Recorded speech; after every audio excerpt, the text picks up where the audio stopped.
কেন ওইটা চার্জ চলে গেছে? চার্জ শেষ।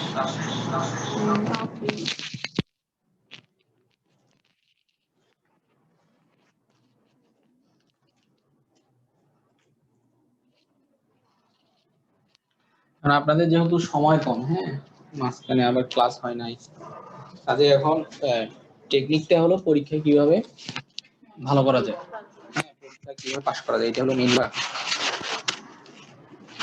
তো এটার জন্য সিস্টেমগুলো ফলো করতে হবে। তাহলে এখন আপনাদের কাজ কি, বাড়ি যাওয়ার সময় একটা বই কিনে নেবেন, এই বই কোশ্চেন ব্যাংক কিনে নিয়ে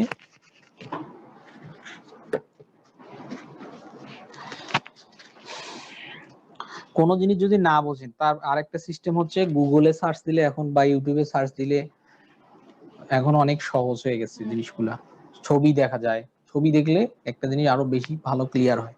ঠিক আছে, এটা হলো কথা।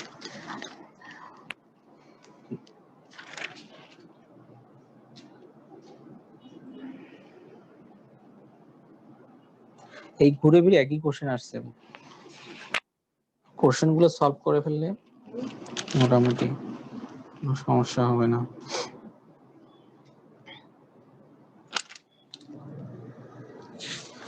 ঈদের আগে আশা করা যায় পরীক্ষা হবে না, তাহলে সময় পাবেন অনেক।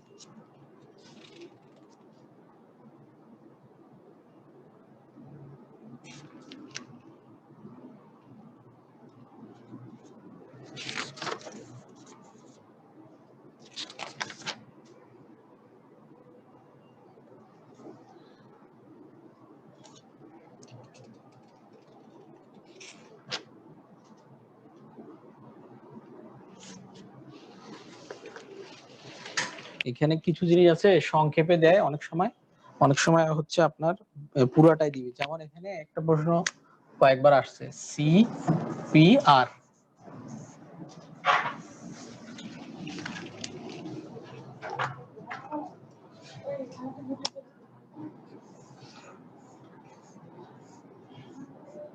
মানে সিপিআর মানে হলো কি রে, একটাও লেখা না কেন?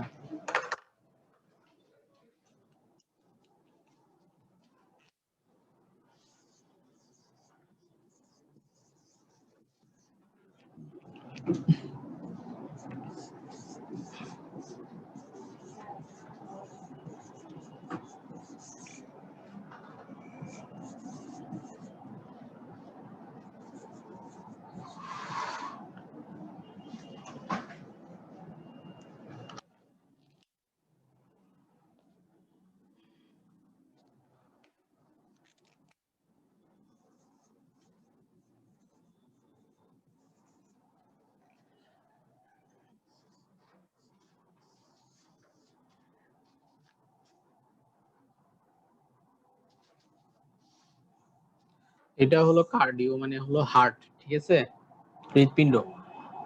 পালমোনারি কথাটার অর্থ হলো ফুসফুস,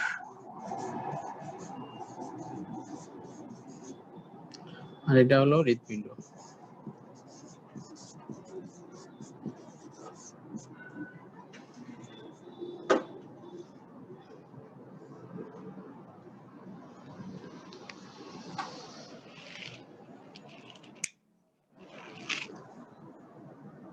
এই রুগী যখন শেষ অবস্থা হয়, মনে করেন যে হার্টও বন্ধ হয়ে যাচ্ছে, শ্বাসকষ্ট বন্ধ হয়ে গেছে, এগুলো অনেক সময় দেখা যায়, তো বিভিন্ন টিভির ইয়াগুলাতেও দেখা যায়।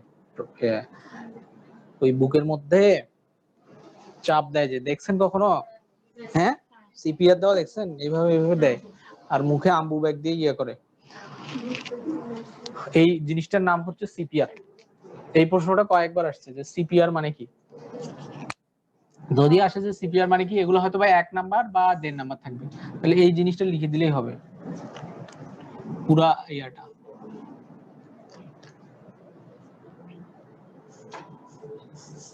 এই একটা জিনিস গেল।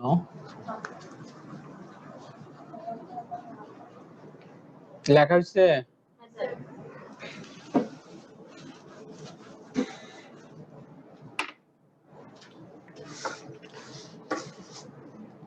আচ্ছা, একটা একটা ছোট একটা চ্যাপ্টার আছে, হ্যাঁ, ওইটা আমি একটু শর্টলি পড়াই দিই। এখানে কয়েকটা জিনিস আছে, যেমন হচ্ছে স্টেরিলাইজেশন, এগুলো এখন বর্তমানে খুব জরুরি জিনিস।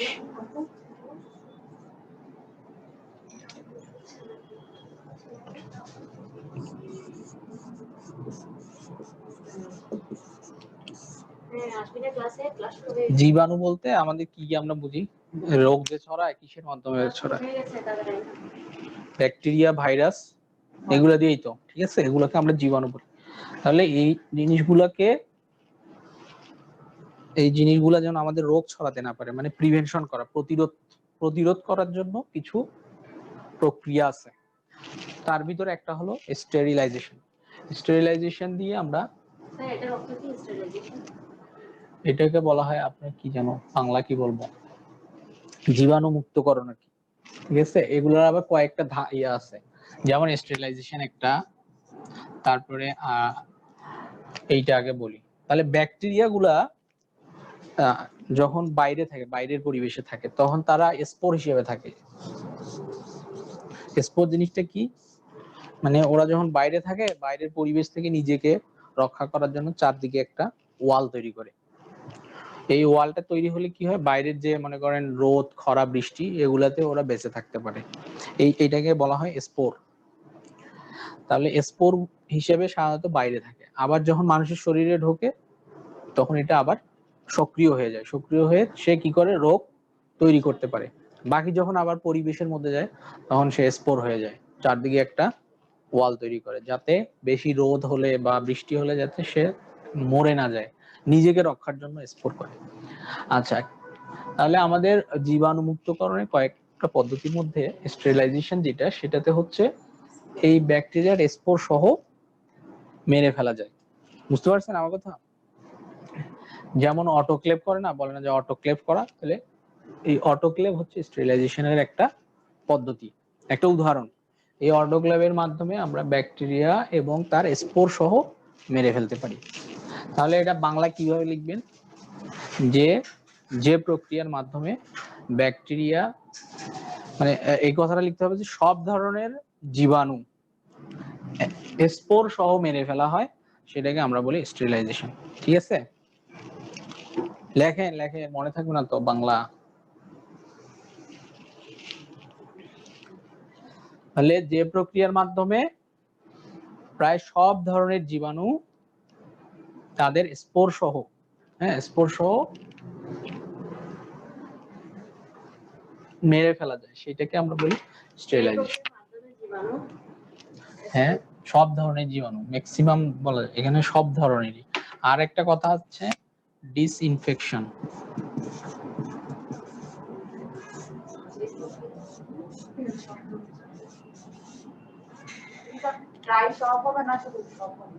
হ্যাঁ, প্রায় সব না, সবই। ডিসইনফেকশনের ক্ষেত্রে আসবে প্রায় সব। প্রায় সব কেন? কারণ স্পোর গুলাকেও ডিসইনফেকশনের মাধ্যমে মারা যায় না। ঠিক আছে, আচ্ছা, তাহলে এটা গেল আমাদের স্টেরিলাইজেশনটা বললাম। স্টেরিলাইজেশনের একটা উদাহরণ বললাম হচ্ছে অটোক্লেভ। অটোক্লেভ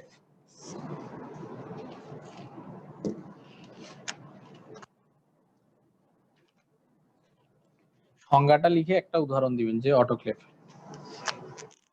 এটা কিন্তু কয়েকবার আসছে পরীক্ষায়, অনেকবার আসছে। আর এইটা হবে যে প্রক্রিয়ার মাধ্যমে স্পোর ছাড়া বেশিরভাগ, মানে অধিকাংশ জীবাণু নষ্ট করা যায়, সেই প্রক্রিয়াটার নাম হচ্ছে ডিসইনফেকশন।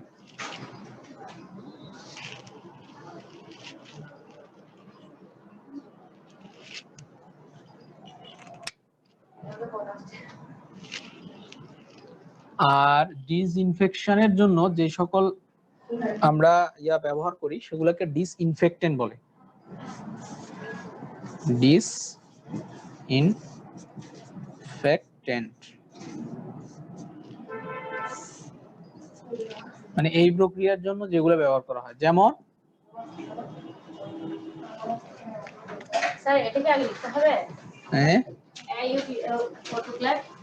এটার উদাহরণে এটা থাকবে। ওয়ালাইকুম আসসালাম। এইটার উদাহরণে আমরা এটা লিখবো। হ্যাঁ,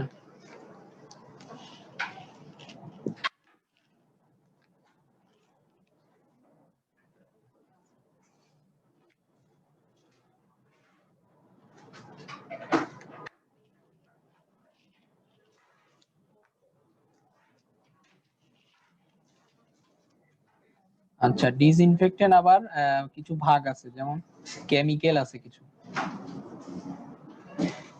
আর হলো ফিজিক্যাল।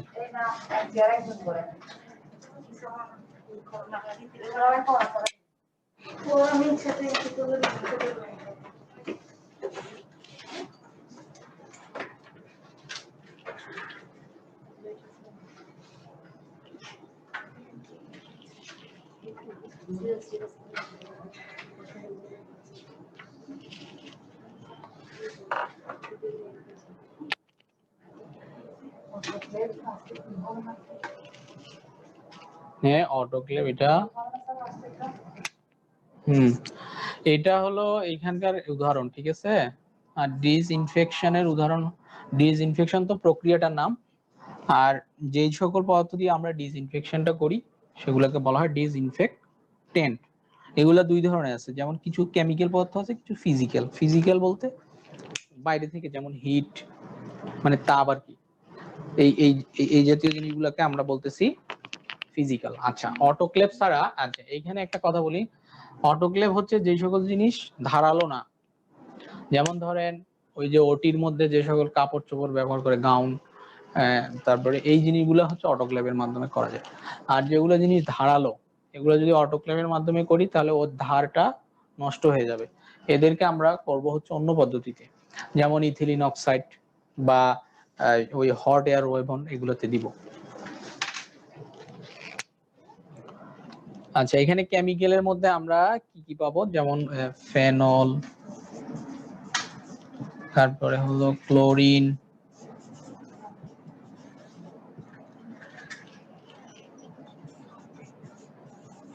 আয়োডিন। আয়োডিন বলতে আয়োডিনের যতগুলোই আছে, যেমন প্রোভিসেপ, প্রোভিডন আয়োডিন, তারপরে টিনচার আয়োডিন, এই বিভিন্ন ধরনের আয়োডিনের প্রিপারেশন আছে। ক্লোরিন, তারপরে হলো আপনার ক্লোরহেক্সিডিন। ক্লোরহেক্সিডিন বলতে ওই যে আমরা ইয়া ব্যবহার করি না, হেক্সিসল, এই ধরনের। হ্যাঁ, ডিসইনফেক্টেন্টের উদাহরণ।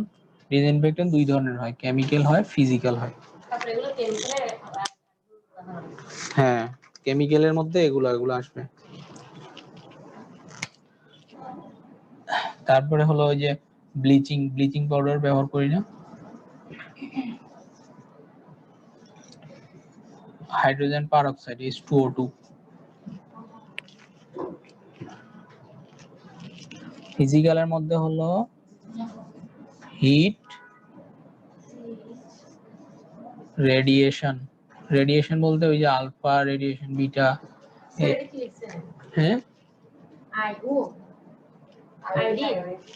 হ্যাঁ হ্যাঁ, এটা আয়োডিন। এটা হচ্ছে ক্লোরিন, CHLO।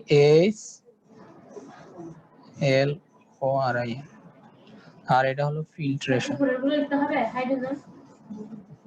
হ্যাঁ হ্যাঁ, সবই লিখতে হবে, ঠিক আছে।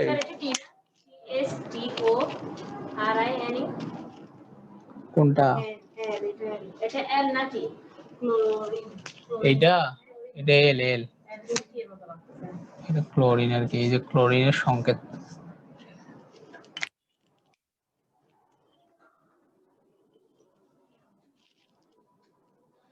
উপরে যে দুটো লিখছেন এগুলো কোনটার উদাহরণ? এই যে কেমিক্যালের, কেমিক্যালের মধ্যে ওই দুইটা হবে। হ্যাঁ, ব্লেসিং, H2O2, এগুলো সব কেমিক্যাল। এই দেখেন না, চেয়ার এদিকে নিয়ে আসে।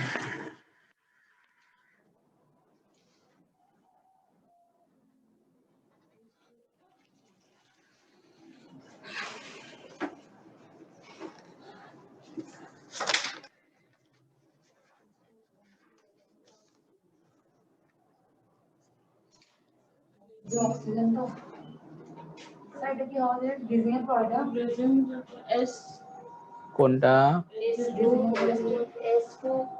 H2O2 এটা অক্সিজেন হ্যাঁ হ্যাঁ H2O2 ওইটা পুরোটা একটা যৌগ হাইড্রোজেন পারঅক্সাইড বলে এটাকে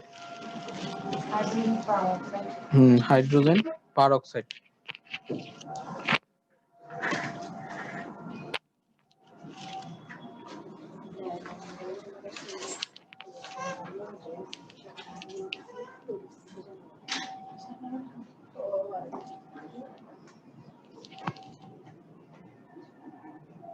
স্যার FIL এটা কি না TR এ হ্যাঁ ফিল্ট্রেশন ফিল্ট্রেশন FILTRATIO ফিল্ট্রেশন ফিল্ট্রেশনের মাধ্যমে হচ্ছে ওই বিভিন্ন যে স্যালাইন গুলো আছে না বিভিন্ন ফ্লুইড যেগুলো আছে এগুলো ইয়া করে ডিসইনফেকশন করা হয় আর কি করে তো স্যার হ্যাঁ ফিল্ট্রেশনের মাধ্যমে জীবাণুমুক্তকরণ করা হয় উপর লেভেলটা স্যার হ্যাঁ কোনটা না না এটা আপনার তো প্যাকেটে নেওয়ার আগে ইয়া করা হ্যাঁ ফিল্ট্রেশন করে পরিষ্কার করে তারপরে আচ্ছা ঠিক আছে এটা গেল এখন এখানে একটা কথা বলি ডিসইনফেক্টেন্টের মধ্যে কিছু আছে যেগুলো ধরেন আমাদের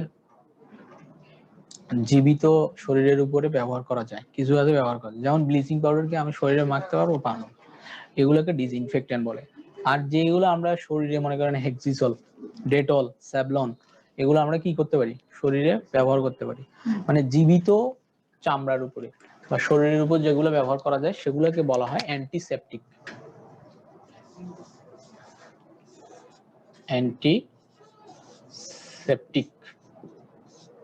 তাহলে এটা বললাম যে যেগুলা জীবিত শরীরে ব্যবহার করা যাবে সেগুলো হচ্ছে অ্যান্টিসেপটিক যেমন কি ডেটল তারপরে হলো স্যাভলন তারপরে হেক্সিসল ভায়োডিন আয়োডিন এগুলো ব্যবহার করা যায় সমস্যা নেই ঠিক আছে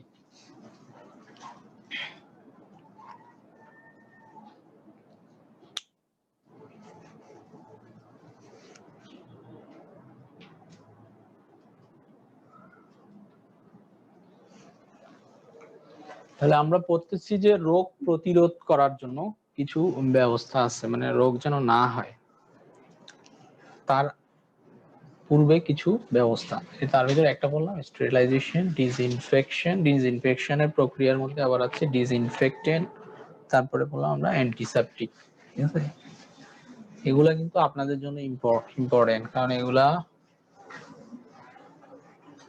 নার্সদের এগুলো নিয়ে ডিল করতে হবে সব সময়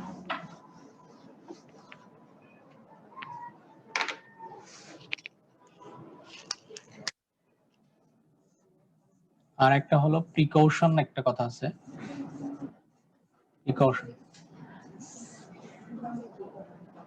প্রিকশন মানে হলো সতর্কতামূলক ব্যবস্থা মানে রোগ যেন ছড়াই না যায় সেই জন্য আমরা যে সকল ব্যবস্থা নিই সেগুলো হচ্ছে প্রিকশন বলে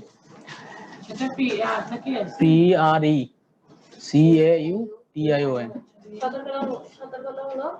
ব্যবস্থা রোগ যেন একজনের কাছ থেকে আরেকজনের কাছে না ছড়ায় সেই জন্য আমরা যে সকল ব্যবস্থা গ্রহণ করি তাহলে কি কি গ্রহণ করি এক নাম্বার হলো হ্যান্ড হাইজিন মেনটেন করি না আমরা হাত ধোয়া হাত পরিষ্কার রাখা হ্যাঁ তারপরে হলো ফুড হাইজিন মানে খাওয়ার আগে ধুয়ে খাবো এটা হলো ফুড হাইজিন তাহলে লেখেন এটা হলো যে হ্যান্ড হাইজিন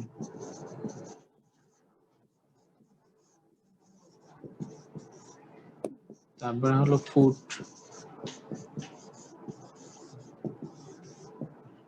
এটা হবে এটা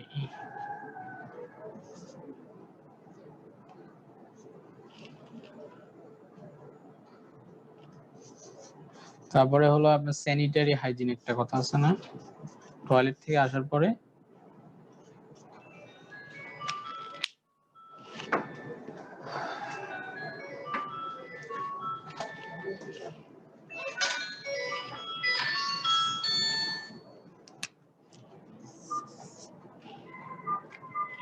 এগুলো একটা বিষয় গেল। আর একটা হচ্ছে ধরেন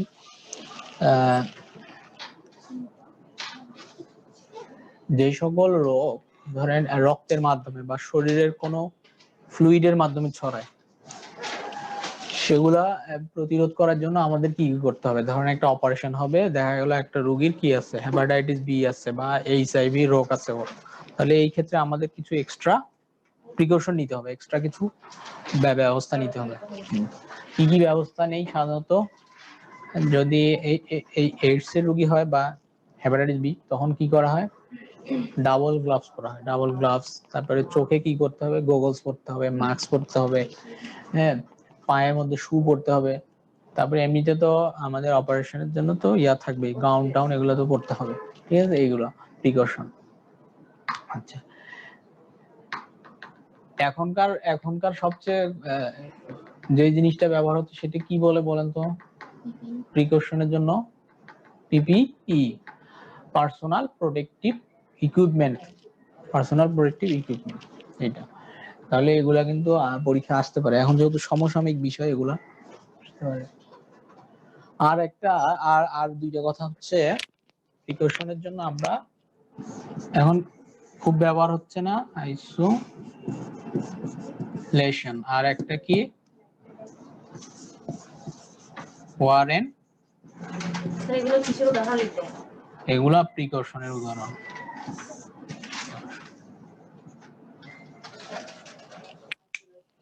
এগুলো এখন খুব ব্যবহার হচ্ছে না, অনেক বেশি ব্যবহৃত হচ্ছে। আইসোলেশন আর কোয়ারেন্টাইনের মধ্যে কিন্তু পার্থক্য আছে। আচ্ছা, আইসোলেশন কি কোয়ারেন্টাইন কি আমি বলি। আইসোলেশন হলো একটা মানুষের রোগ হয়ে গেছে, মানে ধরেন একজনের করোনা ধরা পড়ছে, তাহলে ওকে আমরা ভালো মানুষ থেকে আলাদা করে রাখবো। তাহলে রুগীকে ভালো মানুষ থেকে আলাদা করে রাখার নাম হলো আইসোলেশন।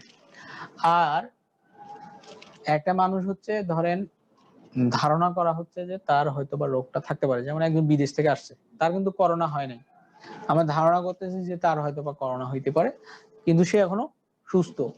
সুস্থ মানুষকে যদি আমরা আলাদা করে রাখি, হ্যাঁ, তাহলে সেটাকে আমরা বলবো কোয়ারেন্টাইন। এই দুইটা কথা, ঠিক। এগুলো হলো প্রিকশন মোটামুটি।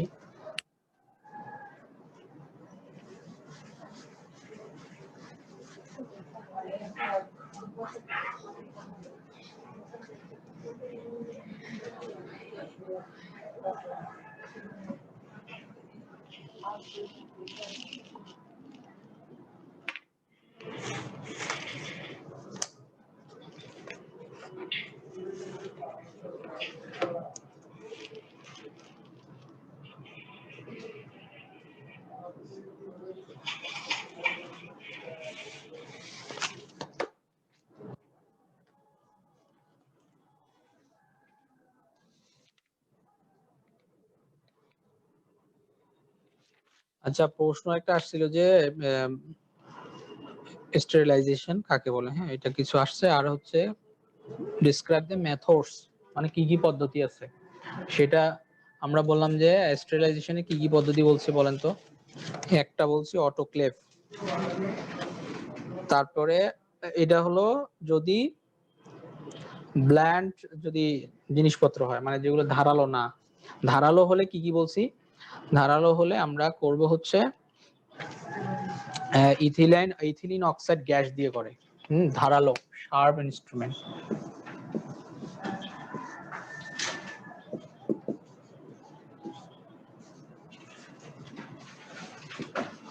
শার্প ইনস্ট্রুমেন্ট গুলাকে করব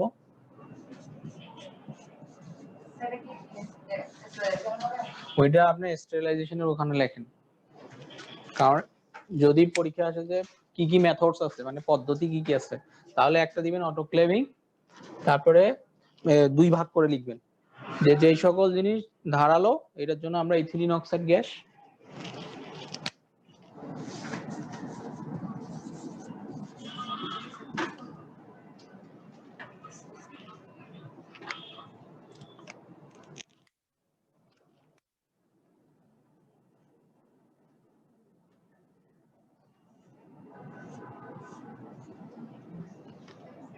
অথবা আমরা ইয়াতে দিই অনেক সময় হট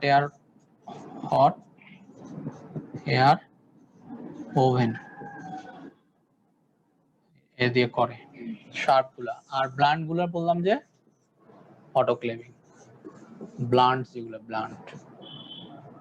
ব্লান্ট ইনস্ট্রুমেন্ট, এটা হলো অটোক্লেভিং। ঠিক আছে, তাহলে প্রশ্নটা এভাবে আসতে পারে যে স্টেরিলাইজেশন কাকে বলে, তারপরে কি কি মেথডস আছে বা পদ্ধতি আছে, এইভাবে লিখলে হয়ে যাবে। এছাড়া ডিসইনফেকশন আসতে পারে, ডিসইনফেকশনের কি কি মেথডস আছে এগুলো তো বললাম, ডিসইনফেকশন যেগুলো যেগুলো আছে এগুলো লিখে দেব।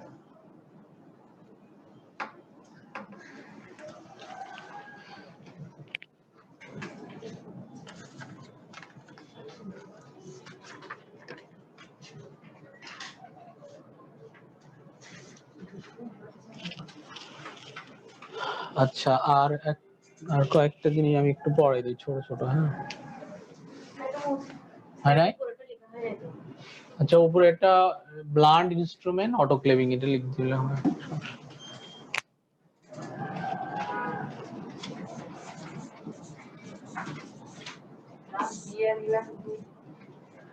হ্যাঁ, BLUNT ব্লান্ট।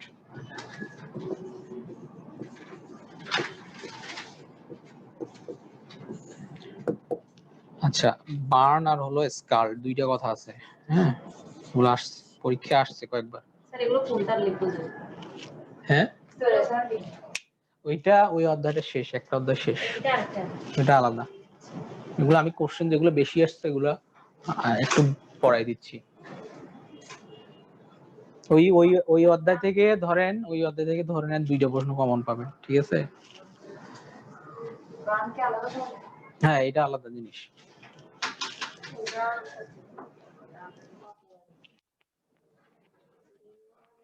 আচ্ছা, বার্ন আর স্কাল মোটামুটি একই জিনিস, মানে পোড়া যাওয়া, কিন্তু এখানে দুইটা ভাগ আছে। একটা হলো ড্রাই হিট আর একটা হলো ওয়েট হিট। ওয়েট মানে কি? ভেজা। ভেজা হিট বলতে কি বোঝায় বলেন তো? যেমন ধরেন বাষ্প দিয়ে পোড়া যায় না, গরম যদি পানির ইয়া লাগে, আবার গরম পানি যদি পড়ে তাহলেও পোড়া যায়, তাহলে এটা হলো স্কাল্ড। মানে হ্যাঁ, ওয়েট হিট মানে ভেজা তাপ দিয়ে, ভেজা তাপ বলতে গরম পানি, গরম তেল, গরম বাষ্প, এগুলা দিয়ে যদি হয় সেটাকে আমরা বলবো স্কাল্ড। ঠিক আছে, আর ড্রাই হিট দিয়ে মানে যেমন আগুন সরাসরি লাগলো অথবা আগুনের ফুলকি এসে পড়লো, ঠিক আছে, এইটার মাধ্যমে যেটা হবে সেটা হলো বার্ন। বোঝা গেছে বিষয়টা? এটা আগুনে পোড়া গেলে BURN, পানি, গরম পানি দিয়ে পোড়া গেলে স্কাল্ড, আর আগুন সরাসরি লেগে পোড়া গেলে সেটা হলো বার্ন। তাহলে আমি এখানে এটা হলো ইনজুরি, এগুলো তো এক ধরনের ইনজুরি। ঠিক আছে, ইনজুরি কস্ট মানে ঘটা, কস্ট বাই ড্রাই হিট। তাহলে ড্রাই হিটের মধ্যে কি কি আছে? আমরা ওই ডাইরেক্ট হচ্ছে ফায়ার, যদি আগুন দিয়ে যদি হয়, ঠিক আছে সেটা, অথবা ওই যে কি বলে কয়লার ইংরেজি কি ভুলে গেছি, বাংলা লিখে দিই। আচ্ছা, এইটা হলো injury caused by wet. Wet মানে হলো ভেজা। ঠিক আছে, ভেজা হিট মানে তাপ। কি কি আছে? যেমন হলো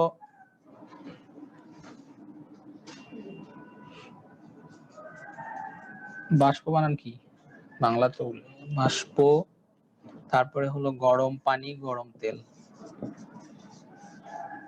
গরম পানি তেল এগুলো দিয়ে যদি হয় তাহলে সেটাকে আমরা বলি স্কাল্ড। ঠিক আছে, আচ্ছা এই বার্ন কাকে বলে এবং বার্নের একটা রোগী আসলে আপনি নার্স হিসেবে কি ম্যানেজমেন্ট করবেন, সেই প্রশ্নটা আসছে কয়েকবার। ঠিক আছে, তাহলে যদি পোড়া যায় প্রথম কাজ কি বলেন তো? এগুলো আমি একটু বলি বাংলায়, আপনারা বই থেকে পরে পড়ে নেবেন। স্যালাইনের পানি দিবেন, স্যালাইনের পানি দিলে তো অবস্থা খারাপ হয়ে যাবে। প্লেন ওয়াটার দিয়ে প্রথমে ধুইতে হবে, টিউবওয়েলের ওয়াটার। টিউবওয়েলের পানি যত পারো, কেন একটা ওই আগে টিভিতে অ্যাড দিত না, যত পারেন পানি ঢালেন। এই পানি ঢালতে হবে প্রথমে পানি ঢালতে হবে। ওই এসব টুথপেস্ট এগুলো দেওয়া যাবে না, কারণ মানুষের যখন পোড়া যায় তখন এই দিক দিয়ে কিন্তু শরীর থেকে পানি বের হয়ে যায়, কারণ আমাদের স্কিনটা কি করে, পানি যাতে বেশি শরীর থেকে বের হয়ে না যায় বাষ্প হয়ে, সেটাকে সে বাধা দেয়। এখন পোড়া গেলে কি হয়, স্কিনটা, চামড়াটা নষ্ট হয়ে যায়। নষ্ট হয়ে গেলে কি হবে, তখন ভিতর থেকে পানি সহজেই বাষ্প হয়ে উড়ে যাবে, তাহলে পানি বেশি করে তখন লস হয় শরীর থেকে। বার্নের রোগী বেশিরভাগ মারা যায় হচ্ছে শকে গিয়ে, মানে হাইপোভলিমিক শক বলে, মানে পানি যেহেতু বের হয়ে যায়, রক্তে পানির পরিমাণ কমে যায়, আস্তে আস্তে পানি শূন্যতা হয়ে এসে মারা যায়। সেই জন্য প্রথম কাজ হচ্ছে যে ওই পানি ওখানে ঢালতে হবে, যাতে সে পোড়াটা আর বেশি ছড়াইতে না পারে, ওখানে থাকিয়া হলো এক। 2 নম্বর কথা হচ্ছে পরবর্তীতে যেটা করে, এটা হচ্ছে হসপিটালে আসার পর যেটা করে সেটা হচ্ছে প্রথমে ওই ডিসইনফেক্টেন্ট যেগুলো প্রোভিডেন, আয়োডিন টায়োডিন এগুলো দিয়ে পরিষ্কার করে ফেলে, যদি কোনো ময়লা লেগে থাকে বা ইয়া থাকে।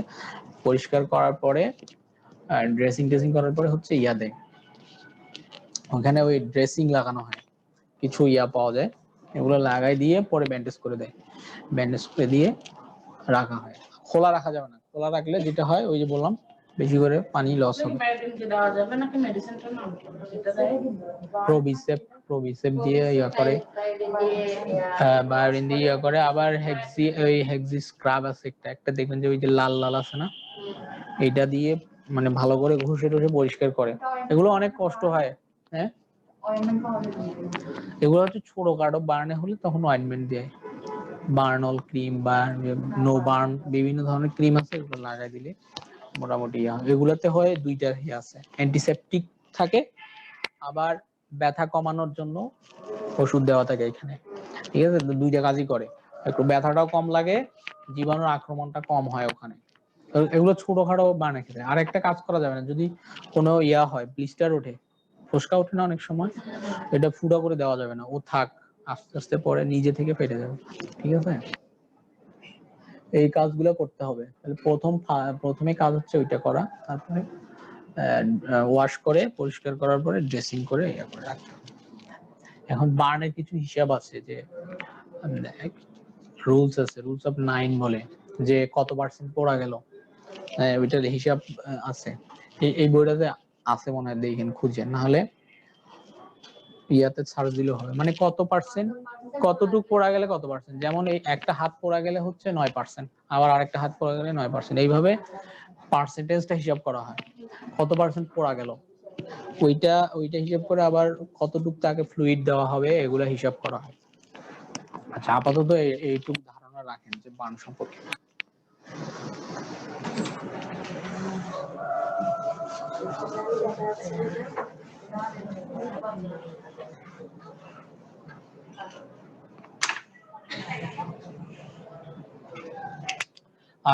আরেকটা জিনিস কয়েকবার আসছে, হ্যাঁ, ফ্র্যাকচার মানে কি বলেন তো?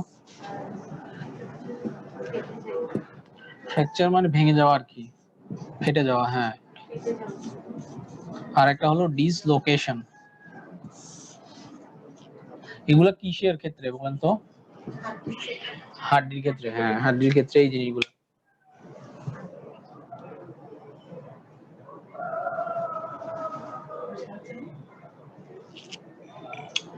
আচ্ছা, ডিসলোকেশন মানে হলো একটা জয়েন্ট আছে না, জয়েন্ট জোড়া থাকে না, এই যে ধরেন এটা কি কোনই, যখন একটা জোড়া থেকে যখন একটা হাড় সরে যায় তখন সেটাকে আমরা বলি ডিসলোকেশন।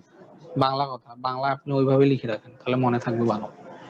আর ফ্র্যাকচার হলো একটা হাড় যদি ভেঙে যায় বা ফেটে যায় তখন সেটাকে আমরা বলি ফ্র্যাকচার।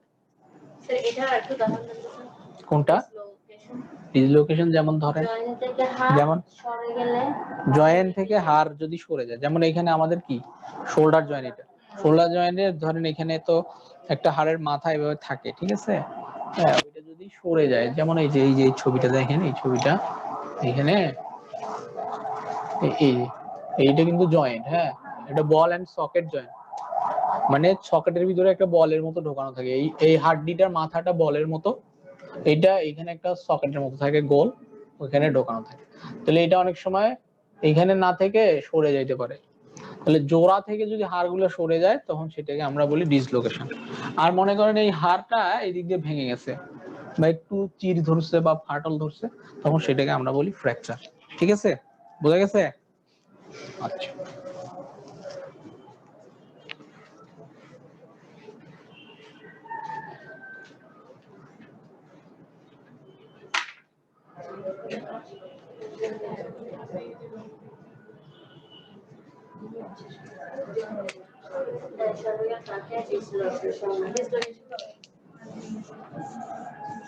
শক, শকটা আসছে কয়েকবার, শকটা আমি বলি বাংলায় যে হ্যাঁ উদাহরণ যে কোনো হাড়ই তো ভাঙতে পারে, যেমন ফিমার ফ্র্যাকচার লেখেন, femur fracture, humerus fracture, ulna fracture, এগুলা হাড়ের নাম অনুযায়ী হবে তখন, ঠিক আছে, যেই হাড়ে ফ্র্যাকচার সেই হাড়ে, আর লোকেশনটাও এরকম জয়েন্টের নাম অনুসারে, যেমন শোল্ডার জয়েন্ট ডিসলোকেশন। আচ্ছা, শক হচ্ছে এমন একটা জিনিস, মানে আমাদের কিন্তু অক্সিজেন যে যায় বিভিন্ন টিস্যুতে বা কোষের মধ্যে, এটা অক্সিজেনটা নিয়ে যায় কিন্তু রক্তে লোহিত রক্তকণিকা, ওখানে হিমোগ্লোবিন থাকে না, হিমোগ্লোবিনের কাজ হচ্ছে রক্ত মানে অক্সিজেনটাকে নিয়ে যাওয়া, মানে আমরা যে শ্বাস নিচ্ছি না, শ্বাস নেওয়ার সময় কি হয়, অক্সিজেন ঢোকে, এটা আবার ফুসফুসে গিয়ে ফুসফুস থেকে রক্তের মধ্যে যায়, এই রক্তের আরবিসি যেটা আছে বা লোহিত রক্তকণিকা, এটা বহন করে বিভিন্ন কোষের মধ্যে অক্সিজেনটা নিয়ে যায়। এখন এই রক্তের পরিমাণটা যদি কমে যায়, রক্তের পরিমাণ যদি এমন পরিমাণে কমে যায় যে সেটা পর্যাপ্ত পরিমাণ অক্সিজেন টিস্যুতে পৌঁছাইতে পারে না, এখন রক্তের পরিমাণ কমে গেলে কি হবে, টিস্যুতে কি যথেষ্ট পরিমাণ নিয়ে যেতে পারবে, অক্সিজেন পারবে না, তখন সেই অবস্থাটাকে আমরা বলি শক। এটা হলো বাংলা কথা, ঠিক আছে, যে রক্তের পরিমাণ যদি এতটুকু পরিমাণ কমে যায় যে তা টিস্যুতে পর্যাপ্ত পরিমাণ অক্সিজেন পরিবহন করতে পারে না, তখন হ্যাঁ যদি রক্তের চাপ বা রক্তের পরিমাণ এমন পরিমাণে কমে যায় যে তা যথেষ্ট পরিমাণ অক্সিজেন টিস্যুতে নিয়ে যেতে পারে না, তখন সেই অবস্থাটাকে আমরা বলি শক। ঠিক আছে, আচ্ছা, শক আবার বিভিন্ন ধরনের আছে, যেমন হাইপোভলিউমিক শক, মানে রক্তের পরিমাণ মনে করেন কোন জায়গায় কেটে গেল, তাহলে রক্ত বের হয়ে যাবে, অথবা কারো ডায়রিয়া হয়েছে, ডায়রিয়ার কারণে ধরেন অতিরিক্ত পানি লস হয়েছে, তাহলে পানিটা যখন লস হবে তখন কিন্তু রক্তের যে প্লাজমা অংশটা আছে, পানির অংশটা আছে, সেটা কমে যাবে, নিয়ে যেতে পারে না। আরো আছে শক, যেমন হচ্ছে কার্ডিওজেনিক শক আছে, মানে হার্ট যদি ফেল করে, হৃৎপিণ্ড যদি সংকোচন প্রসারণ না হয়, তাহলে তো হৃৎপিণ্ডই তো মেইনলি রক্তগুলোকে পুরো শরীরে ছড়াই দেয়, ঠিক আছে, তখন সেটাকে আমরা বলি কার্ডিওজেনিক শক।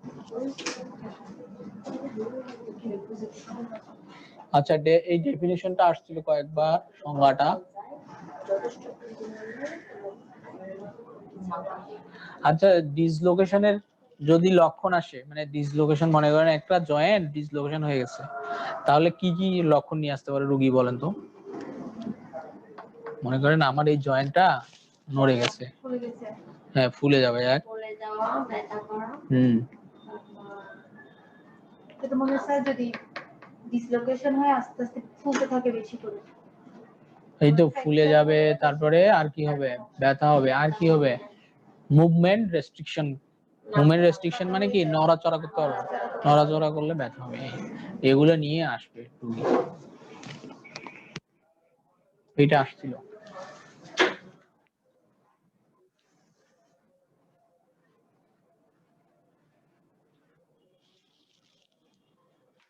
আরেকটা জিনিস আসছে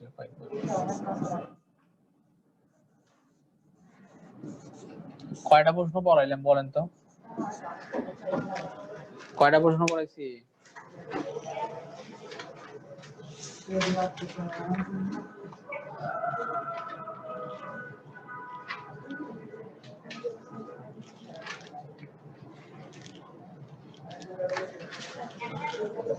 ইডেমা, ইডেমা মানে হলো রক্ত কোথায় থাকে বলেন তো? রক্ত রক্তনালিকার ভিতরে থাকে না? তাহলে রক্তের দুইটা অংশ, একটা হলো রক্তকোষ আর একটা হলো পানি যেটা থাকে তরল অংশ, এটাকে বলা হয় প্লাজমা। এখন এই রক্তনালিকা গুলার চারপাশে আমাদের কি থাকে? টিস্যু থাকে, টিস্যু থাকে আর কি। রক্তনালিকা গুলো টিস্যুর মাঝখানে মাঝখানে, মানে এই যে আমাদের এগুলো দেখতেছেন না, এগুলো তো সব টিস্যু। তাহলে এগুলোর ভিতরে ভিতরে দিয়েই তো রক্তনালিকা গুলা গেছে। এখন কোনো কারণে যদি এই রক্তের যে প্লাজমাটা আছে, পানিটা বের হয়ে যদি টিস্যুতে এসে প্রবেশ করে, তখন সেই টিস্যুটা কি হয়? ফুলে যায়। অনেক সময় দেখবেন যে পা ফুলে যায়, পা ফুলে যায় না? এগুলা তখন এই যে এই অবস্থাটাকে আমরা বলি হচ্ছে এডেমা। হ্যাঁ, না না, ধরেন কোনো কারণে যদি রক্তনালিকা থেকে পানিটা বের হয়ে টিস্যুর মধ্যে জমা হয়, চামড়ার নিচে এসে জমা হয়, তখন যখন ঢুকে তখনই পা ফুলে যায়। হ্যাঁ, এখানে আবার রক্তের কোষগুলো যায় না, শুধু পানির অংশটা যায়, তখন সেটাকে আমরা বলি ইডেমা। ঠিক আছে, তাহলে ইডেমাটা কি বললাম? যে শিরা থেকে মানে সহজ কথা হচ্ছে, যদি এটা তো আমি বললাম কিভাবে হয়, সহজ কথা হচ্ছে যদি টিস্যুতে পানি জমে, টিস্যুতে পানি জমলে সেটাকে ইডেমা বলে। এখন কিভাবে হয় এটা আমি বললাম।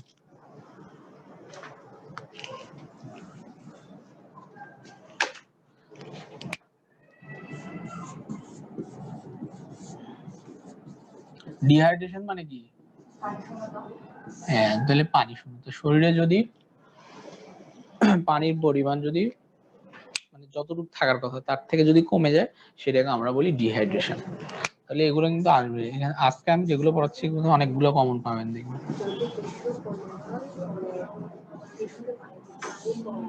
না না, টিস্যুতে না, এটা শরীরে, টিস্যুর সাথে এটার কোনো সম্পর্ক নেই। ইডেমা, আচ্ছা, অ্যানিমিয়া মানে হলো রক্ত শূন্যতা। হ্যাঁ, আর যদি শরীরে পানি কমে যায় এটাকে বলা ডিহাইড্রেশন। হুম,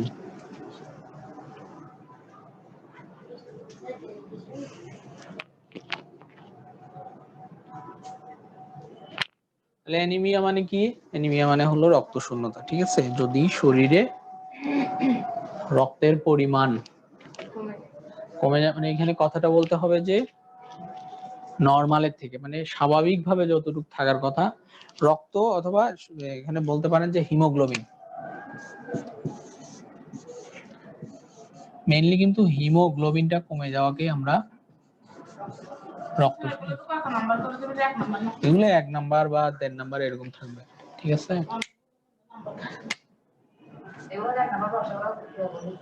হ্যাঁ, এগুলাতে তো নাম্বার তোলা সহজ, বুঝলেন? 1 লাইন লিখে দিলে আপনাকে নাম্বার দিয়ে দিবে। তাহলে হিমোগ্লোবিনের পরিমাণটা স্বাভাবিক মাত্রার চেয়ে কমে গেলে সেটাকে আমরা বলি অ্যানিমিয়া। ঠিক আছে, আচ্ছা, আর একটা হলো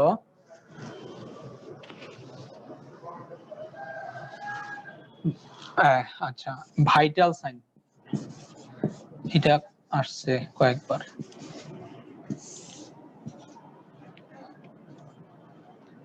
ভাইটাল সাইন মানে আমরা একটা মানুষের যে গুরুত্বপূর্ণ সাইন, মানে কি লক্ষণ আর কি, লক্ষণগুলো দেখি শরীরের মধ্যে, সেটাকে আমরা বলি ভাইটাল সাইন। যেমন কি দেখি আমরা?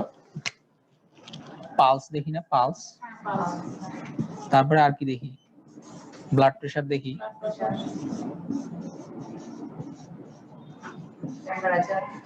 হ্যাঁ, temperature.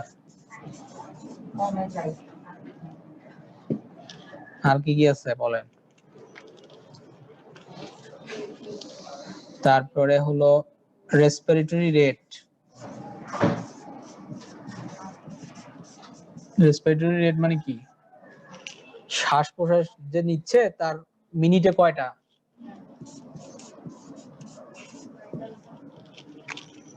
Pulse, blood pressure, temperature, respiratory rate, এগুলা ভাইটাল সাইন।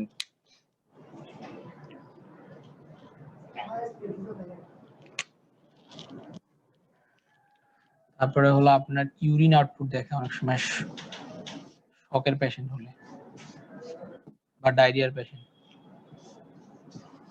মানে প্রস্রাব কতটুকু করতেছে ঘন্টায়, এটা দেখেও কিন্তু বোঝা যায়। হ্যাঁ, এসপিওটি এগুলা ভাইটাল সাউন্ড না, এগুলো আরো পরে। আরো অনেকগুলাই আছে, মোটামুটি এগুলা মানে দেখা হয় আর কি।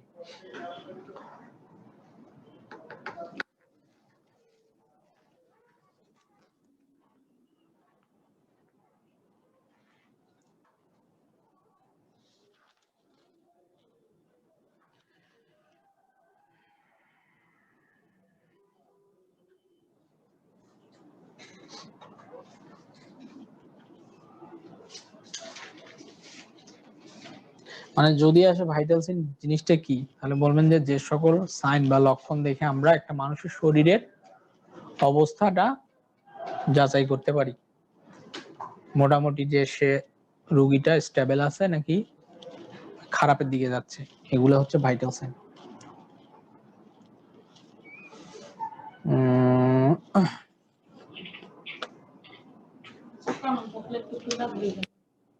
হ্যাঁ,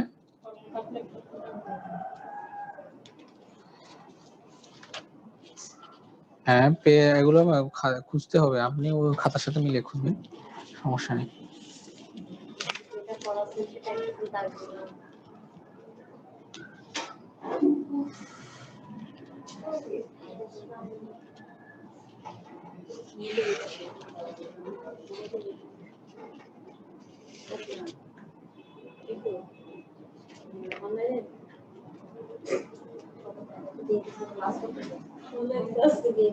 কি করবে এবার মানুষ অনলাইন পাচ্ছে না, তুই বলি বলিস বলছি আমিও বলি নাই গ্রুপ অ্যাড আছে না, গ্রুপ অ্যাড আছে তো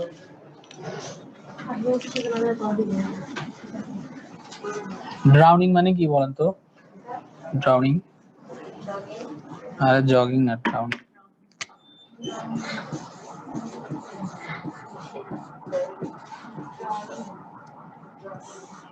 ড্রাউনিং মানে পানিতে ডুবে যায় না, এটা বাংলায় যেভাবে পারেন লিখে দিবেন যে ড্রাউনিং।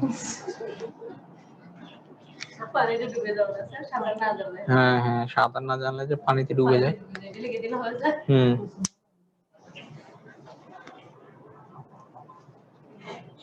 আচ্ছা, ড্রাউনিং আর একটা কি দেখলাম, এগুলা হচ্ছে আপনার ওই আর্টস অফ নার্সিং।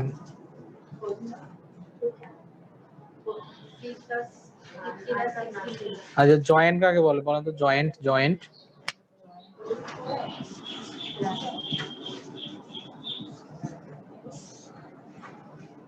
স্যার আমাদের বই পাওয়া যাচ্ছে না, যে কি করব?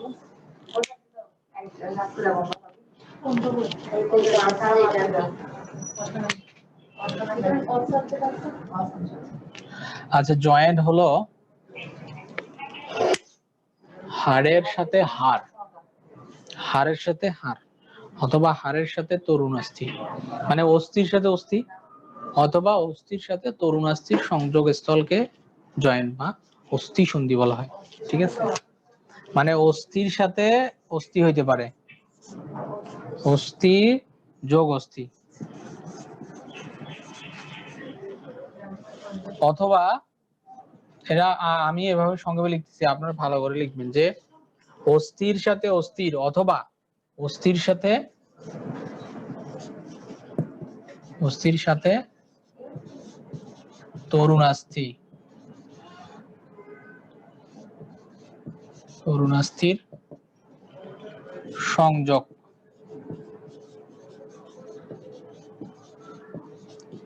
স্থলকে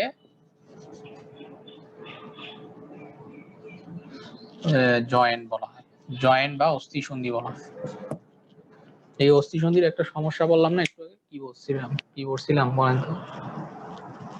ডিসলোকেশন পড়ছিলাম, ডিসলোকেশন।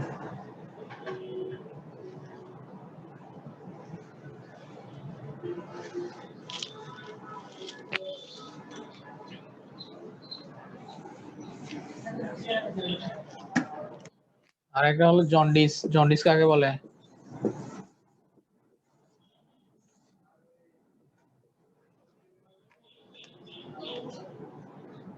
রক্তে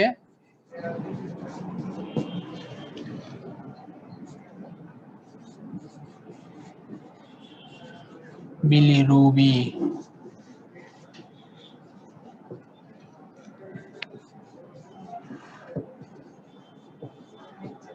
পরিমাণ বেড়ে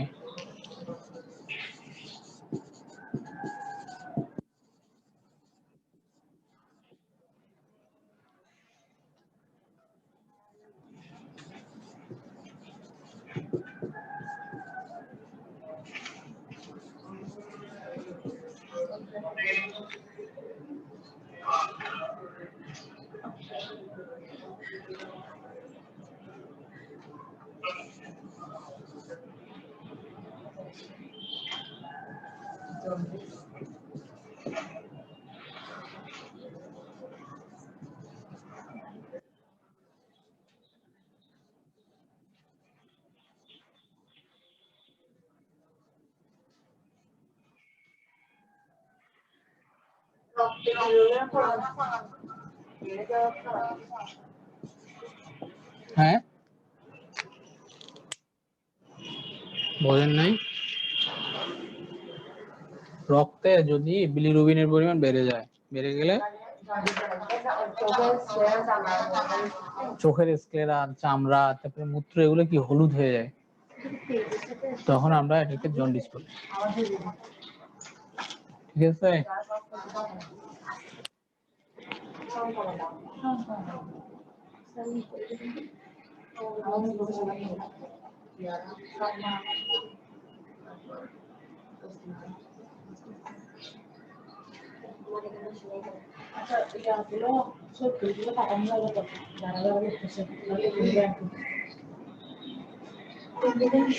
তার কথা বলার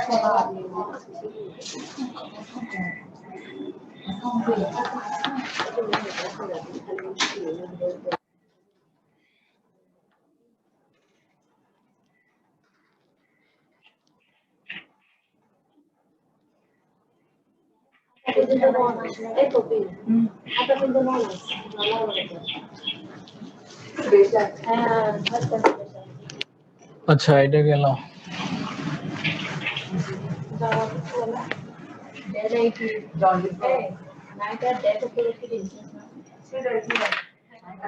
শোনেন, এখন আমি গাইনির কয়েকটা জিনিস পড়াই দিই। হ্যাঁ,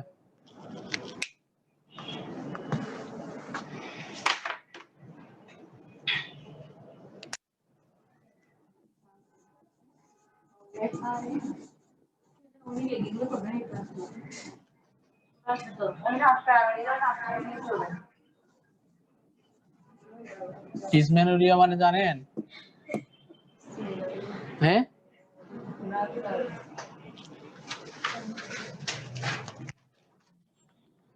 ইনফার্টিলিটি বলতেছি।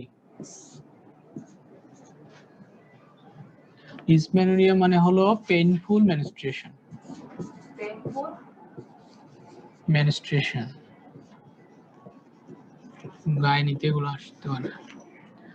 মানে অনেক সময় মেনস্ট্রুয়েশনের সময় বা মিন্সের সময় ব্যথা হয়, সেটাকে আমরা এই টার্মটার নাম হচ্ছে ডিসমেনোরিয়া। ইনফার্টিলিটি মানে হলো যে বাচ্চা জন্ম দেওয়ার অক্ষমতা, সেটাকে আমরা বলি ইনফার্টিলিটি। ঠিক আছে?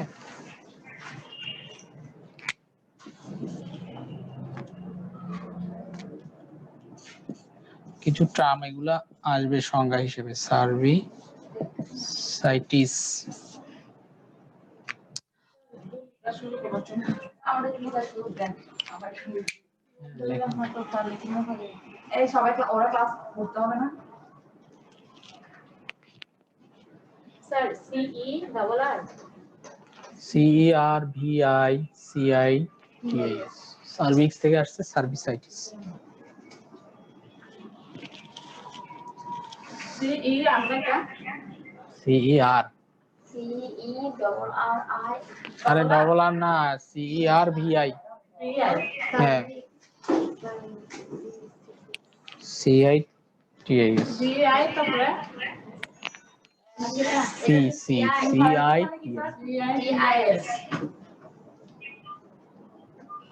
বর্তমান কি বলছেন ইনফার্টিলিটি মানে বাচ্চা জন্মদানের অক্ষমতা, যেটা সেটাকে আমরা বলি ইনফার্টিলিটি, ঠিক আছে। আচ্ছা, সার্ভিসাইটিস মানে হচ্ছে সার্ভিক্সের ইনফেকশন। সার্ভিক্সের ইনফেকশন হলে সেটাকে আমরা বলি সার্ভিসাইটিস।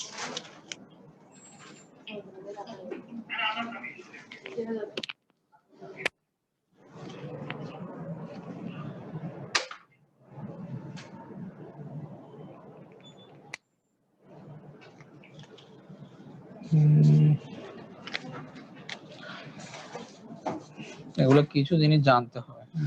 স্যার এটা এগুলোর অর্থ বলেন না যে বললাম তো।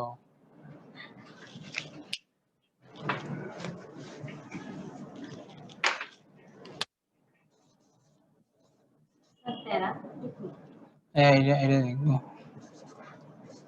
প্যারা মানে বলতেছি, প্যারা আর গ্রাভিডাটাই বলি। হ্যাঁ, ধরেন একটা মহিলা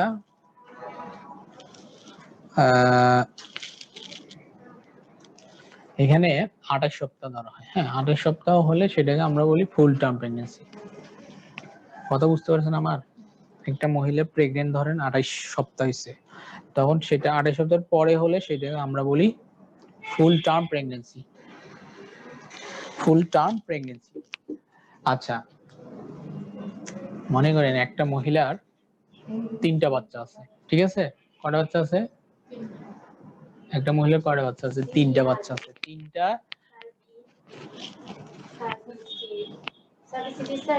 হ্যাঁ সিই আর তারপর সিআই জিআইএস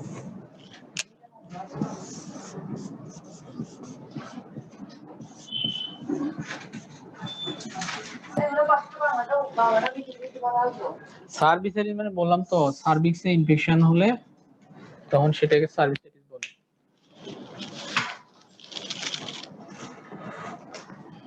আচ্ছা, প্যারা আর গ্র্যাভিডিটিটা একটু বলি। প্যারা মানে হচ্ছে যে একটা মহিলার ধরেন যে 3টা বাচ্চা আছে, 3টাই 28 সপ্তাহ পরে হয়েছে, মানে 9 মাস বা 8 মাস পুরো হওয়ার পরে বাচ্চাগুলো হয়েছে। তাহলে একটা মহিলার যতটা বাচ্চা হয়েছে সেটাকে আমরা বলি প্যারা। আর গ্র্যাভিডাটা হচ্ছে ধরেন একজনের আগের 3টা বাচ্চা আছে, এখন সে প্রেগনেন্ট। কথা বুঝতে পারছেন?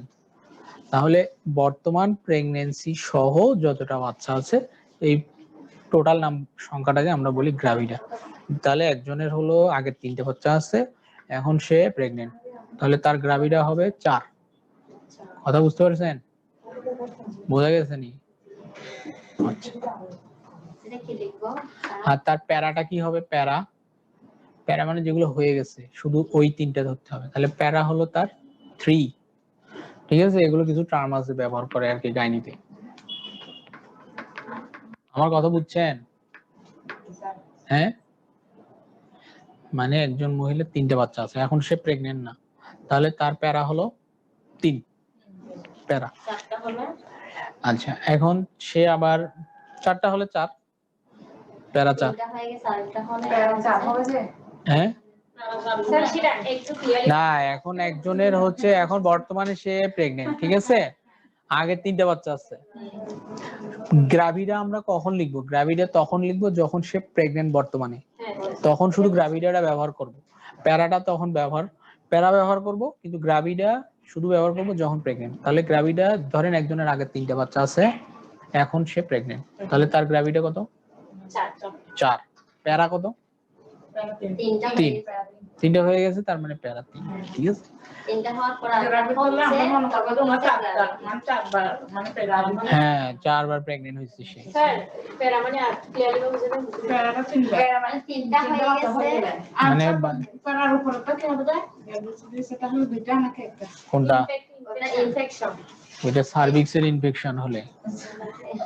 স্যার প্যারাটা একটু ক্লিয়ারলি বুঝাবেন? মানে তো ওরা বলতে আছে 2টা বাচ্চা হলে সেই ক্ষেত্রে কি বলবে? 2টা বাচ্চা হলে, 2টা বাচ্চা হলে তার প্যারা 2। মানে এটা কি বলবে? এটা হলে প্যারা। এটার কোনো ইয়া নাই তো, ওইটুকু তাহলে যদি একটা প্রেগন্যান্সি ঠিক আছে, বোঝা গেছে? প্যারাটা আমি বুঝি না কি প্যারাটা বোঝেন না? একজনে মানে যতটা বাচ্চা হয়ে গেছে সেই সংখ্যাটা হচ্ছে তার প্যারা। ঠিক আছে, মনে করেন একজন 2টা বাচ্চা আছে, তাহলে তার প্যারা আমরা কত বলবো? 2 বলবো। হ্যাঁ হ্যাঁ,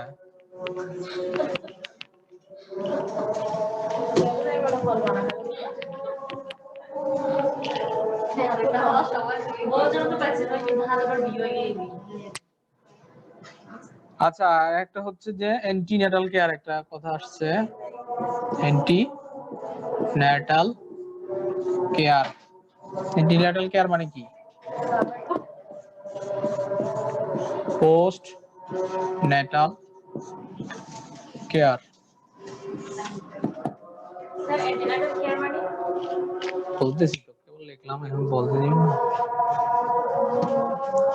আচ্ছা, অ্যান্টিন্যাটাল কেয়ার মানে হলো বাচ্চা হওয়ার আগ পর্যন্ত একটা মহিলার যে সকল কেয়ার নেওয়া হয়, পরিচর্যা করা হয়, সেটা হলো অ্যান্টিন্যাটাল কেয়ার। পোস্টন্যাটাল কেয়ার হলো বাচ্চা হয়ে যাওয়ার পর, ডেলিভারির পর থেকে যে সকল পরিচর্যা করা হয় একজন মায়ের, সেটা হচ্ছে তার পোস্টন্যাটাল কেয়ার। ঠিক আছে, বোঝা গেছে? মানে এটা হচ্ছে হয়ে গেলে, হ্যাঁ, আজকে মনে করেন ডেলিভারি হলো, তাহলে ডেলিভারির পর থেকে যে সকল তার পরিচর্যা নেওয়া হবে, কেয়ার মানে কি? পরিচর্যা, সেটা হলো পোস্টন্যাটাল। আর বাচ্চা হওয়ার আগ পর্যন্ত বিভিন্ন কেয়ার নেওয়া হয় না, যে পুষ্টিকর খাবার খাবে, এটা খাবে, ওটা খাবে, এগুলো হচ্ছে অ্যান্টিন্যাটাল কেয়ার। বোঝা গেছে?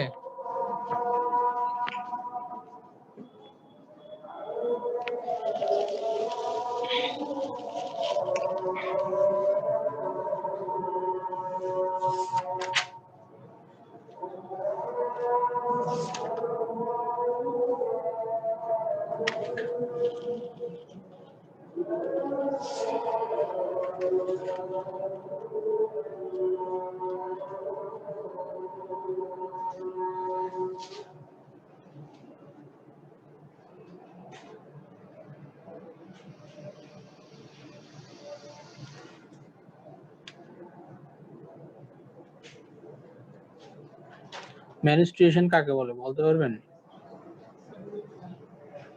হ্যাঁ, তবে তো পারা দরকার আপনাদের, কি হবে? হ্যাঁ,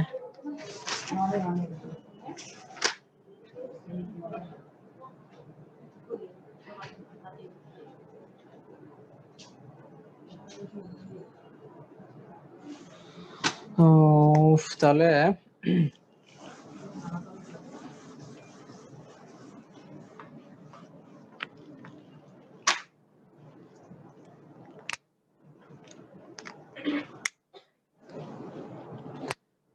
আমাদের ব্রেন আছে না, ব্রেনের চারদিকে একটা পর্দা থাকে।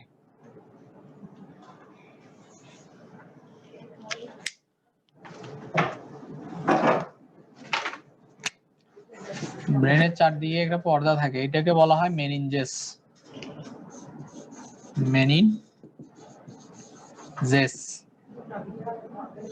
এই মেনিনজেসের ইনফেকশন হলে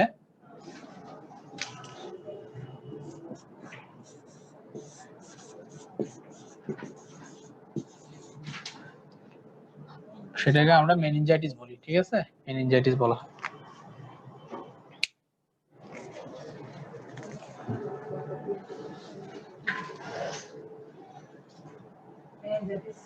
হ্যাঁ, মেনিনজেস হলো আমাদের ব্রেন আছে না, ব্রেনটার চারদিকে একটা পর্দা থাকে, এই পর্দাটাকে বলা হয় মেনিনজেস। তাহলে পর্দাটার যদি ইনফেকশন হয় তখন সেটাকে আমরা বলি মেনিনজাইটিস। ঠিক আছে, মেনিনজেসের ইনফেকশনকে মেনিনজাইটিস বলে।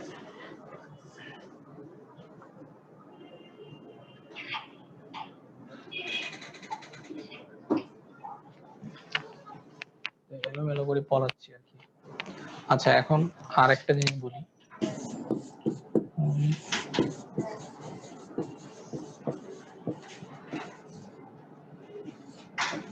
এইটাই শেষ পড়া আজকে।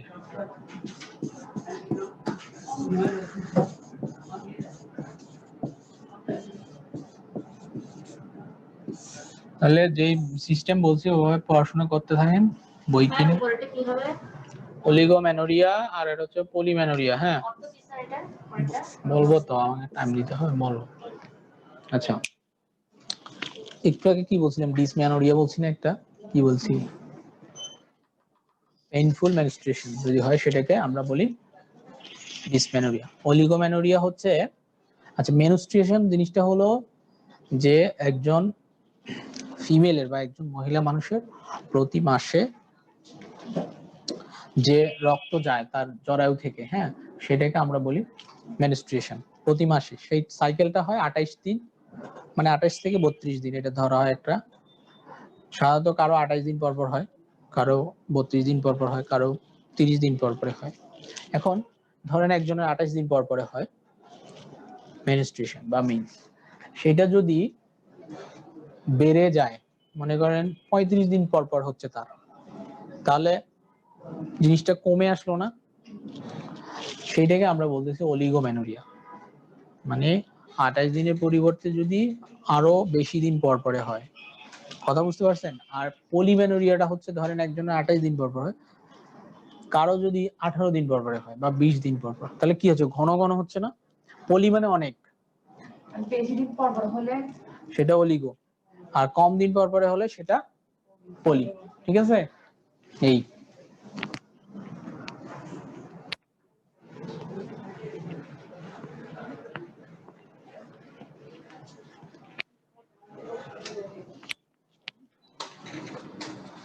ঠিক আছে, শেষ, আজকের মতো শেষ।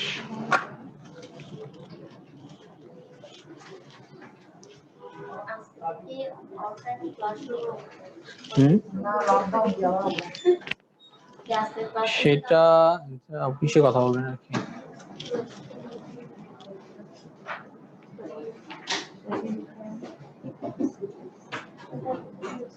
আমি